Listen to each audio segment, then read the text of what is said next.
it wasn't necessarily the plan going into the weekend to select 2 quarterbacks, but as we talk about, we do believe in best player available. We do believe in positional value, and we didn't necessarily expect him to be available in the 5th round, and so we love adding competition to every position room, and adding him to compete with the guys that are already in there. We felt like that was the appropriate thing to do. The Cleveland Browns just pulled a stunt so insane, their past chaos now looks like precision planning. The same team that once drafted a QB to sit behind a punter is now serving up something so wild fans are legit questioning reality. Did they stumble onto brilliance? Or have they finally broken the football universe for good? Either way, this Shedeur Sanders twist has turned their entire narrative upside down, so strap in, because the Browns are cooking up pure, unfiltered madness here. The situations were invaluable for Shedeur, for all of our offense. We got a 3rd and 1 where he had a quarterback sneak. I mean, there's just a lot of football, and that's by design, with him getting a ton of reps in this game, and he'll get a ton of reps next week as well. That's all part of our development of our young players. If you're enjoying, please subscribe Shedeur Sanders to the channel. It helps more than you think. The Cleveland Browns are like that friend who swears every year this is the one, new mindset, new goals, maybe even a juice cleanse, only to crash and burn by December like clockwork. They show up with fresh hope, a new QB, and a dramatic announcement, but the ending's always the same, pure chaos. Just when it seemed they couldn't top their own legendary missteps, the coach strolls in and drops a Shedeur Sanders bombshell. Because if there's one thing the Browns do consistently, it's keep the NFL guessing, for all the wrong reasons. Pitted them against each other when they took one guy in the 3rd round and the other in the 5th, and then brought a quarterback kerfuffle to camp and gave 3 guys a chance and 1 guy not a chance. So when the one guy that gave no serious chance to win this job went out there and outplayed everybody but the guy who started the job, it should be on record. That is the whole point. This exercise was, how do you roll these guys out? What chance do you give? 3 guys were given a chance. And before Dylan's hamstring injury, which gave Shedeur the opportunity, and not anything else, that gave him the opportunity to Wally Pip him, which hasn't happened. Before that, they were very seriously doing everything they could to prop Dylan up to see if he could challenge. I mean, how shocked would you be at this point if Shedeur is not the first quarterback out the gate? If it isn't. Let's be real, the Browns and quarterbacks have the kind of relationship most people have with expired milk. They pick one up, forget about it, take a whiff, gag, and toss it, only to repeat the cycle like clockwork. It's been decades of rinse and regret. Now, somehow, they've convinced themselves the missing piece to this tragic quarterback saga is none other than Shedeur Sanders. Yep, that Shedeur, the one who walks like he owns the spotlight, cool under pressure, polished to a shine. Meanwhile, Cleveland's still stumbling around, trying to remember what winning even feels like. Bold move, or another mess incoming? Let me tell you something. I stand up for all fans, and I believe they got my back and they will agree. We are fed up with the Cleveland Browns. It's to the point to where we just begging them. At this point, please trade Shedeur. Please send him somewhere where he can be seen, where he can really develop his skills in the NFL and become the best quarterback that he can be, because it ain't in Cleveland. And what really got me hot and bothered is the fact that Shedeur Sanders has came out and did everything he was supposed to do. He has came and outplayed every single quarterback, from practice to live games. The Cleveland Browns, bless them, have a historic talent for running from stability like it's the plague. You could lock it in a vault, sink it to the ocean floor, and somehow they'd still fumble it away. Quarterbacks? They go through them faster than gas station lighters. High draft picks, blockbuster trades, bargain bin free agents, comeback stories, Cleveland's tried every flavor on the menu. And yet, the script never changes. Frustrated fans, broken quarterbacks, and a head coach standing at the podium insisting this mess is part of the process. It's chaos disguised as strategy, and Browns fans know it well. Yes, we have not seen Joe Flacco, but we know what Joe Flacco is about.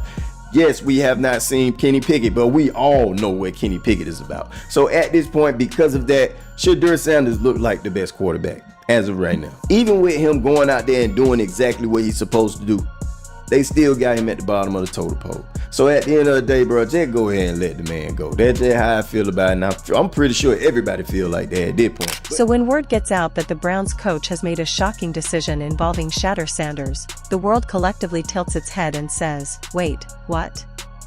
Them? With him? Because on paper, this pairing looks like mixing a 5-star chef with a microwave dinner. Shedeur has the polish, the precision, the calm under fire. Their quarterback situation has been a tragic soap opera, the kind where no one's happy and everyone keeps dying in the script. Injuries, benchings, inconsistency, it's a buffet of disappointment. And in walks Shedeur, shiny and unscathed, looking like the golden ticket they've been praying for. The Browns coach doesn't just see a player, he sees a potential lifeline, the type of quarterback who could drag this franchise kicking and screaming into relevance. And here's where it gets hilarious. Shedeur's entire aura is built on calm confidence, like a man who knows the room bends to him.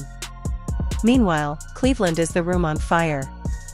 They're handing him the keys and basically saying, here, try to drive this clown car. Imagine being the cool, collected star quarterback and suddenly finding out your NFL debut might come in the one place that eats quarterbacks for breakfast. My hot take, I will not at all be surprised if he's the starter on week 1. I would bet all of my money he's not the starter in week 1. Really? I don't have enough money to really bet with you, but whatever you're willing to bet, I'm willing to cover it. I would say no chance he's a starter. I think that he's fighting for a job more than anything else. Joe Flacco is about my age, as Deion said. Deion's older than me and Joe Flacco is his age. Okay. Kenny Pickett, I guess we're still doing this, but if you want to, we're going to keep this going. Dylan Gabriel was a shocker for a lot of people when he went in the 3rd round. It still remains a bit of a shocker. If Shedeur has more reps and more opportunity to play than these guys in training camp, Flacco, of course, being a bit of an outlier because he's played there already, you would assume that a man his age doesn't need that much. The Browns coach has essentially said, forget history, forget logic, we're rewriting the script. Shedeur is our guy. And the football world is torn between laughing and gasping. The fans, naturally, are spiraling. Half of them are ecstatic, finally believing the Browns are making a bold, visionary move. It's not just about Shedeur. It's about what it says regarding the Browns' eternal identity crisis. This team has spent years swinging between desperation and delusion, and somehow they always land in the same pit. And now, by pointing at Shedeur, they've doubled down on their favorite pastime, gambling their entire future on a single quarterback as if this time will be different. Spoiler alert, it never is. Still, Shedeur isn't your average quarterback. This is a kid raised in the Deion Sanders school of swagger. He's been under the spotlight since before some of his teammates could spell spotlight. He's not rattled by pressure, he thrives in it. And that's exactly why the Browns' decision hits like a thunderclap. If anyone can walk into Cleveland circus and turn it into a main event, it might be Shedeur. But the real question is, does he even want to? Because let's be honest, joining the Browns isn't exactly the dream scenario for a quarterback with options. It's like being offered a mansion built on quicksand. The Browns just released their latest depth chart and Shedeur is still number 4. I don't believe it. He's definitely not going to be their week 1 starter. If I were Shedeur, I wouldn't even want to be the week 1 starter. The Browns open with the Bengals, but then they go Ravens, Packers, Lions, Vikings, Steelers. Those are not defenses I'm interested in playing. When Flacco inevitably gets benched, I think Shedeur is now in pole position. Now maybe they'll go to Pickett, but I think that would be asinine. I think Stefanski might be coming around if he wasn't already there. And I think you had to be impressed by how he handled himself and how... Analysts are already in a frenzy. Some are praising the move as bold, visionary, and exactly what the Browns needed. Others are calling it reckless, pointing out that Shedeur might be walking into the NFL's Bermuda Triangle of talent. They're all basically saying the same thing in different tones. If Shedeur works out in Cleveland, it'll be a miracle. And if he doesn't, well, welcome to the club. But here's the kicker. This decision isn't just shocking because it involves Shedeur. It's shocking because it feels like the Browns are self-aware for once.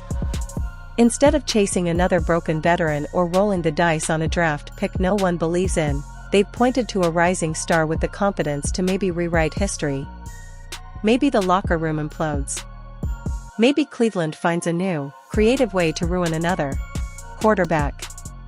You can practically hear rival teams placing bets on how long Shedeur will last before he's broken by the Browns' curse. 3 games? Half a season? 2 years? Vegas might start running odds by next week. And yet, the intrigue is irresistible. Because no matter how many times the Browns crash and burn, the NFL is better when they're stirring the pot. Add Shedeur Sanders into the mix, and suddenly the Browns aren't just another tragic team, they're the biggest soap opera in football. The calm, collected rising star stepping into the storm? That's not just a story. That's box office. Shedeur is starting because they don't want to put their starting quarterback out at risk. But here's the thing. If he goes out and he just sucks, there will be no grace. Everybody will freak out about it. If he plays lights out, oh my God. I think, honestly, Shedeur starting is a lose-lose for Shedeur. It's a lose-lose for the Browns. And they're only doing it because they have no other option. So Shedeur Sanders, who hasn't taken one snap with the starting offense, is being asked to go against a starting NFL defense in his first NFL action. If Shedeur Sanders plays well, I will be so impressed. And at that point, the Browns need to be looking around saying, wow, that was impressive, and we need to maybe take a closer look at him. So here we are. A shocking decision by the Browns coach, the kind of decision that feels equal parts genius and madness. It's the perfect cocktail of hope and chaos. And for Shedeur Sanders, it's the ultimate test. Does he lift Cleveland out of the pit, or does Cleveland pull him down into it? Either way, football fans everywhere are watching with popcorn in hand. On one side, you've got the optimists, the brave, the hopeful, the ones who still believe in happy endings despite years of evidence screaming otherwise. They're practically dancing in the streets, screaming that Shedeur Sanders is the chosen one.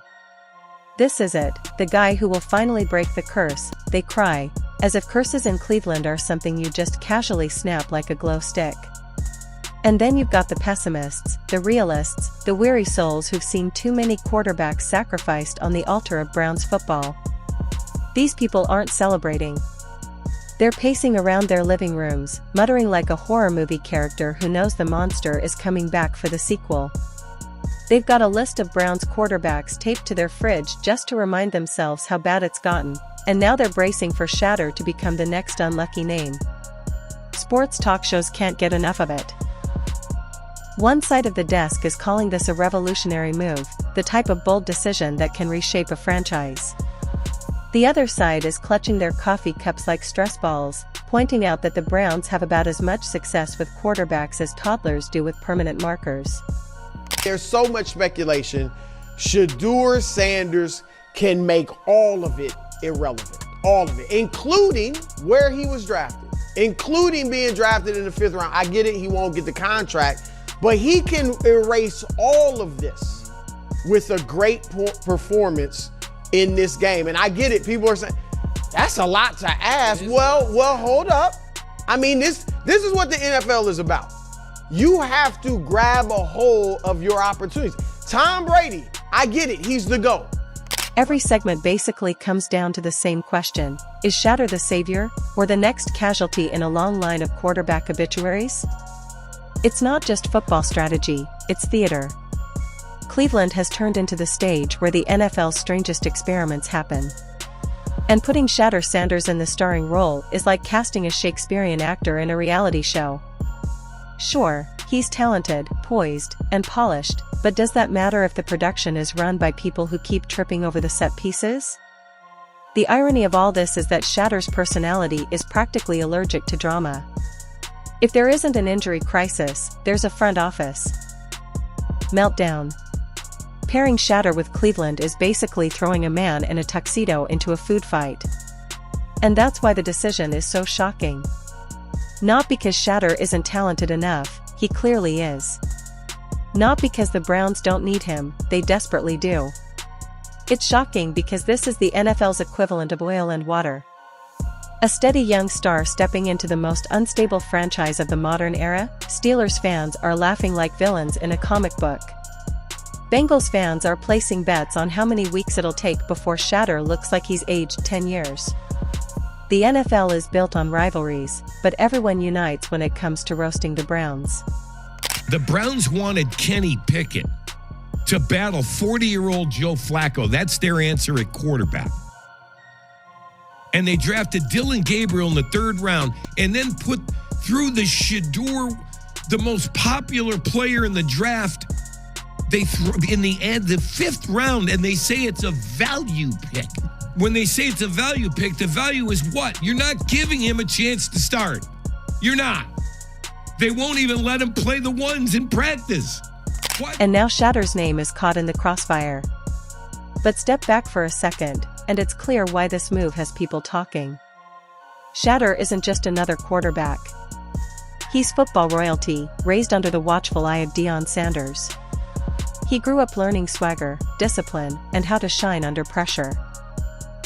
The Browns coach, by making this decision, has basically written a headline before the story even plays out. If Shedeur succeeds, the coach looks like a genius who rewrote history. If Shedeur fails, the coach becomes just another character in Cleveland's ongoing comedy of errors. There's no middle ground here, it's either redemption or ridicule, triumph or tragedy. And yet, part of you wonders if Shedeur's the only one who could pull this off. Maybe his calm demeanor is exactly what Cleveland needs. Maybe his swagger is strong enough to bend the chaos around him.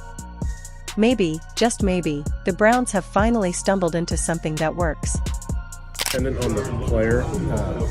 Bill Musgrave on our staff, he was with Matt Ryan when he was drafted, and he started right away.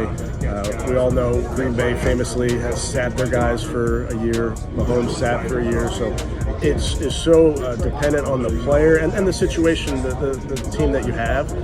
So those are all discussions that we would have based on where we are. But those are the type of decisions that don't get made until into the summertime. Throwing live is another piece of this. That's a small piece, but a piece of it. Getting around him, going to dinner is important. But then the whole process, then getting in and listening to the rest of the coaches, the rest of the scouts, how they see the entire draft board. But certainly Shedeur is somebody that I think has done a really nice job. After all, the law of averages says they have to get one right eventually, doesn't it?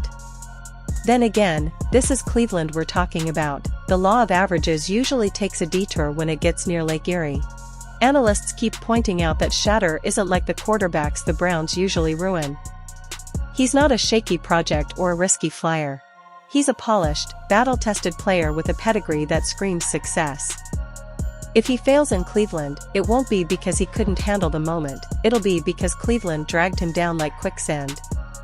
And of course, the memes are already out in full force.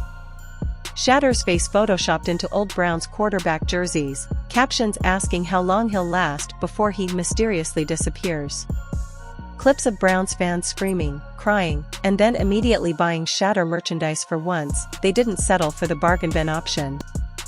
They didn't chase another half-broken veteran or throw money at a backup and call it a starter. They're aiming high, and that's new. Shedeur represents hope, potential, and stability, all the things Cleveland has been missing for decades. The Browns coaching staff must hate this dude, Shedeur Sanders. The guy had a pretty solid preseason debut. No turnovers, he protected the ball, and he made some pretty great passes for touchdowns. Shedeur did not look like a 5th-round QB in that game at all. And then, this dude Dylan Gabriel proceeds to throw 2 turnovers in his preseason debut. But we already know they're going to continue to keep him as the last QB on the depth chart. But I have a theory. What if this is all part of the Browns' grand plan? What if, no matter how good he plays in the preseason, they keep him at the end of the depth chart? But they do it so that they can light a fire under him. We've seen that he's the first one at practice and the last one out of practice. So him getting drafted in the 5th round already lit a fire under him. That's why he's been working so hard. The question is, can hope survive in Cleveland? Or does it get eaten alive like every other quarterback who walked through that cursed tunnel? That's the suspense hanging over this shocking decision. If he fails, it's just another chapter in the Browns' endless comedy. Either way, everyone wins, except maybe Shedeur, who might wake up one day wondering why he agreed to this ride in the first place. Here's the wildest part, this entire shocking decision about Shedeur Sanders isn't just about football. It's about legacy. The Browns have spent decades auditioning quarterbacks the way reality shows audition singers. Everyone gets a turn, most of them crash on stage, and the few who survive are forgotten by next season. By pointing at Shedeur, the Browns aren't just taking a chance on a quarterback. They're essentially saying, we're ready to gamble our dignity, our reputation, and possibly what's left of our sanity on this one kid. He's got the poise, the polish, and the pedigree to make it in the NFL.